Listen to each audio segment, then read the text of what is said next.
He looks like station security to me, I tell Kara. Probably looking for someone who's outstayed his welcome. I wonder why he isn't in uniform. Mr. Shiny climbs right up the access ladder, his pants just tight enough to show off his equally shiny backside. He gestures smoothly at the barmaster's holo screen, flashes a holo ID, says a few words. The master's usually grumpy face gets even grumpier, and he waves his arms around in a menacing fashion. Eventually, he huffs and starts tapping away. After a couple seconds, the barmaster points. At me. "He's coming over here," I squeak.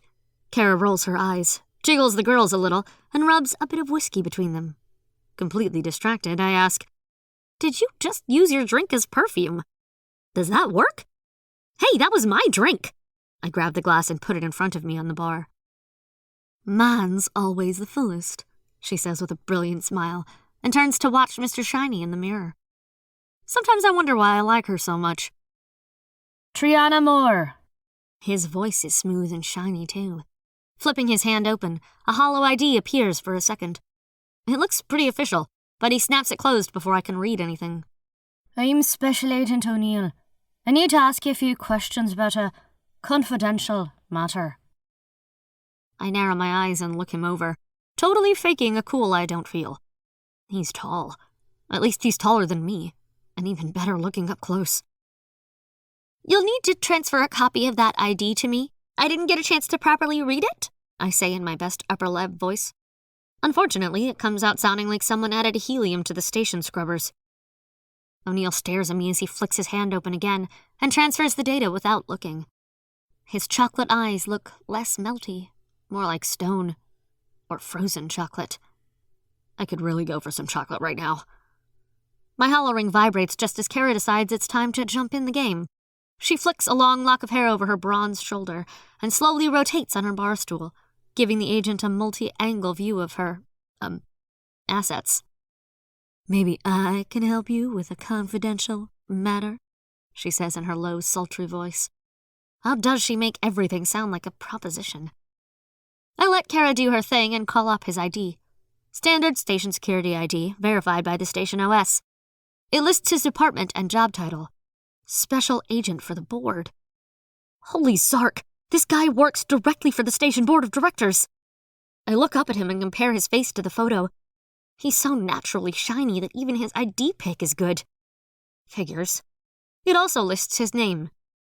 Tiberius O'Neill y Mendoza bin Tariq y Reynolds. "Seriously? That's your name?" I blurt out. Names tell you a lot about your social and financial status in this neck of the galaxy. The really top-lev guys have a single last name, like Gates or Huateng. There are only a handful of top-lev names, and everyone knows them. The only way to get one is to be born with it, or contract in. The station board of directors is filled with single names. Then there are the rest of the upper levs. They're like this guy. Depending on how high up his family is, he could have a whole string of lesser names that wouldn't fit on the ID. It's like they're trying to match up quality with quantity. And they're all hoping to find an unattached top-lev who's willing to contract them through the glass ceiling. Although those contracts rarely last more than a few years, and the expiration always includes a name reversion clause. Makes you wonder why they even bother trying. The further down you go, the fewer names you have, until you reach the bottom, where we only have one again. Of course, most people only use their primary last name except in very formal situations, like contracting ceremonies or station identification. Is there just a tinge of red in his face? "Yes, that's my name, Technician Moore," he says, stressing my one name. Jerk. "You need to come with me. I don't make a habit of leaving bars with strange men." "Look," he says, leaning in until we're almost nose to nose. "You can come with me voluntarily, or I can bring you in as a person of interest." He stares into my eyes, menacing, then turns away. "Are you coming?"